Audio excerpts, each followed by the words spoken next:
What's poppin', everybody on YouTube? This is Kev the Barber with another classic, and today we got some new texture. Asian hair on here. I don't think I've had this on here before. Going in with a 1.5 blade on some detachables. This is bgrc by Andis. And I just want to say, when it comes to different textures, we literally do the same type of stuff. We do the same process. We just kind of use it slightly different in understanding the hair. For instance, if you look at the way I'm riding up the side of the head with allowing the hairs to fall in, with tight curly hair, we wouldn't be able to do this. Couldn't be able to do that same exact thing, simply because the hair doesn't fall into the clipper like this.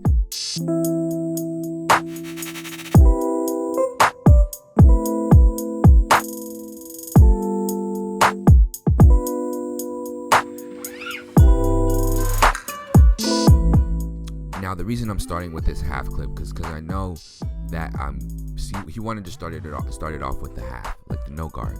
I came in with the half clip so that I can easily fade up into that line instead of having to create a line and then take that line out. I'm just gonna be working with taking out this one line the whole time. You can use this same exact technique in different areas. It's just understanding the fade. You know what I'm saying? Like, I don't really use the same system on every head.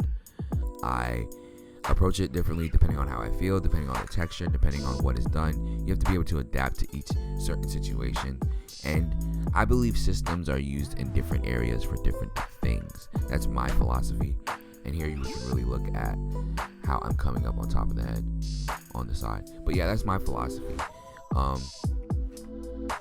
I play basketball my entire life, right? So when you play basketball, you understand that, like, different opponents deserve different tactics, different game plans in order for you to beat them. You don't really use the same exact things the same exact way because people get used to it, or, you know, there are different aspects, there are different teams, just like there are different shapes of the head, there are different angles, there are different, you know, there are differences, and you got to be cognizant of those differences. Here, I'm flicking out at the top, just lightening that line on the bottom and making sure I'm not creating another one where the 1.5 is. I'm using a 1.5 now because it's one open. It's slightly lower than a 1.5, and I'm closing it just to lighten that line. If you really look at it, that line is pretty much gone, but still got a faint line there. I'm gonna come in with the half just to make sure that it's gone. And if you look at the bridge, right, fading is knowing what you want. Like, creating a fade, people who create good fades know the fade before it happens. If you look at this and you don't have a good eye, you think this is done. But if you look at the bridge of the head right now, you can see that the gradient is not effortless. You know, there's still some dark spots. There's a line right there that I'm gonna have to take out with my clipper over comb and come in and, you know, take that out. Because when it comes to fading, it's not about the process. You create this guideline, and this guideline is this guideline. They're all just pieces or rules, or just easy ways to try and get to the finished goal. If you can get to the finished goal, then you can do it in any different way. You know, these are just different ways of doing so. Here, I think my camera cut off, so you couldn't get all of the clipper over comb. But here, I'm just making sure that everything is clean. It's a straight line on the side of the head that it effortlessly goes up into the hairs. But yeah, like I was saying, when it comes to a fade, right? A fade is, you can get lost within guidelines. You can get lost within these things, but there's no way you should be able to get lost if you look at the fade and it doesn't look the way you want it to. You know, because at the end of the day, that's where you're trying to get to. You're trying to get to that point. Techniques are just helping hands. You know, they're not end goals. That's why we have detail work. That's why we have, you know, scissor work here. At the top, I know a lot of you have been waiting for this scissor work. This is keeping it even. Like, this is just cutting to make sure that's even. I go in the middle of the head, take a panel from the middle, a little piece, just probably about an inch or so, and cut them all to the same length. I take half from my first cut and take half of the new piece to make sure I don't, one, cut my finger, and two, miss the guideline. I can go a lot faster. I can take a lot more hair. But just to show you guys, this is the pace I'm going. If you notice, nothing is fast forwarded in this video. A lot of people have requested that, and I want to make sure that I can give you guys different pieces and help you guys understand differently. The reason I'm combing the hair to the side, because you want to make sure you are picking up hair perpendicularly like this, and it's easier to handle. If all the hairs were combed forward and I was trying to comb it backwards, I'd be fighting against myself. So I comb across the grain. If you see I'm going, this is horizontally. I started one line vertically, now I'm going horizontally, and you can see that middle piece is cut already, and it's easy for me to see the length down the middle and just take it across to the sides.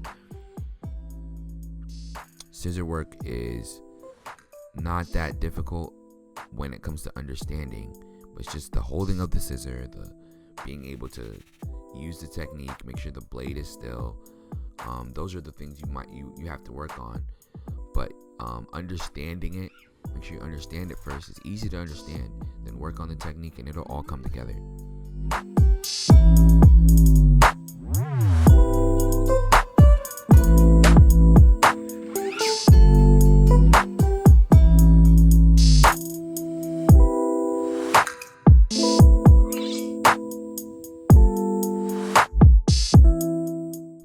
Then I just ride it up the sides. I wish I showed you guys better here. I'm gonna have to make a more dedicated video on this, but you just cut the top even, and if you think about it, the top is gonna be even, but there's still a bridge of the head that needs to be connected to the side, and that's exactly what I just did. Now I'm looking at how the hair looks, if I see any hairs that aren't cut or that just look out of place, and I'm just combing it and seeing what's happening. I haven't cross-checked yet. That's how you make sure that everything's even. Here I'm just looking at the front to see if it's good. And this is what we call cross-checking. Since we did everything horizontally, we come through vertically to see if all the hairs are cut evenly, and do that throughout the head. And that's pretty self-explanatory, so we'll just go to the next part of the cut. And this is me doing some more connecting. Fading is all over the place. You fade on the sides, then you fade to the top. Here I'm just making sure it's clean, and at this angle you can't really see too much, but as you get closer, as I change the angle, you see a little bit of hairs there, and I'm blending it. This technique is used so that the hair isn't cut too bluntly, and it fades better, especially with hard coarse hair like Asian hair, like stuff. Techniques like this really help blend it together.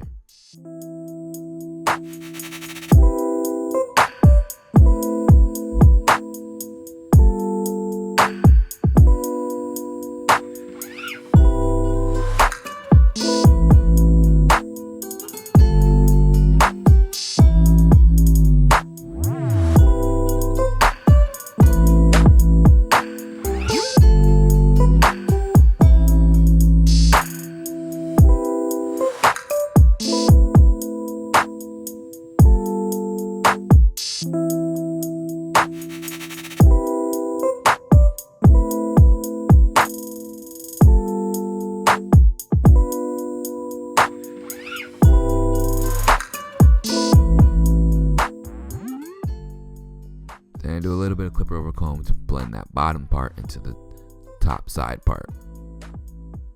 It's just a whole lot of blending. These techniques, it's just an eye thing. You know, I have a little system that I use, but even the system isn't all there is. You have to be able to look at it and see if the fade is done, even if your system, the fade can be unfinished even when your system is finished. Now here's just some blow drying. I still have a lot to learn about blow drying, but overall, there's just few little tips that I can give you so you can really understand as a beginner what it is to blow dry.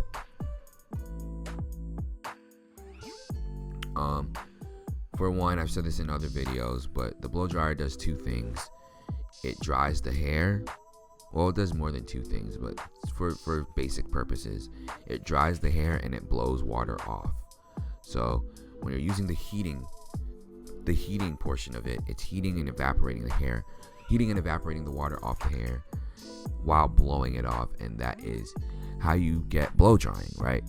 And they typically have cooling settings too, and that closes the cuticle. When you heat hair, you allow it to be more mobile. When you're heating it and it's going from wet to dry, because since water expands hair, it allows it to be more movement, in the hair, and wetting it, and drying, I'm all over the place, but using heat allows it to be mobile, and then you cool it down to form it into what you want it to be formed into. So I think of like a candle, right? A candle has wax, and when you heat it, it melts and it's more movable, and it starts dripping and stuff like that. But when it cools down, it forms into the shape that it's formed into. Hair is very similar, and if you want your hair to have movement, you want to heat it into all the movements that you want it to be heated in, and cool it down into all those movements as well, so that I can do those movements. I hope that really helps you guys understand. And at the end of all of that, we use product in order for that to seal it even some more. And the type of product you use depends on the type of feel that you want. The basics of blow drying. When you get more detailed, you learn a lot more.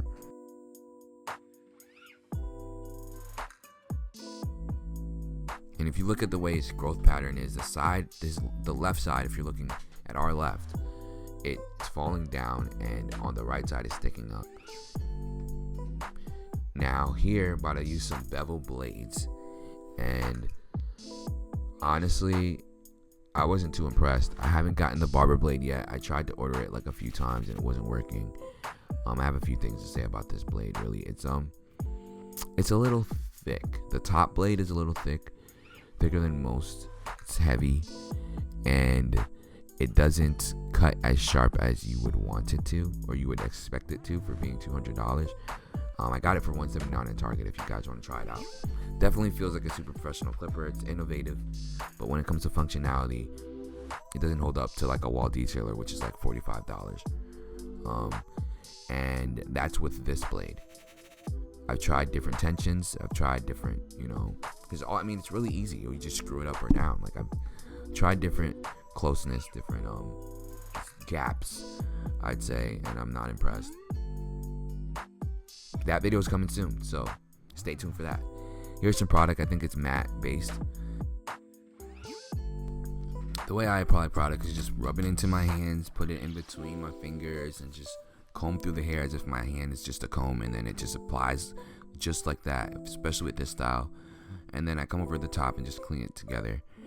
And here I'm just using a heat setting to mold it back, just re-blow drying it and then cooling it down afterwards to keep it together. And this is the finished product. I hope you guys like this video. Please put a thumbs up if you want to see more, or put any suggestions down below. Love seeing your guys' responses. And here I'm just, asking what he thinks about the cut, what he really likes about it or not. Question of the day is, what is your go-to clipper? I've been using the Magic Clips this whole entire time, and I'm thinking of getting them the seniors. I've been hearing a lot of good things about it, but I'm curious to see what you guys been using, what you guys use every day, or what you guys are interested in using. Just let me know in the comment section below. Thanks again for watching. See you guys in the next video. Peace.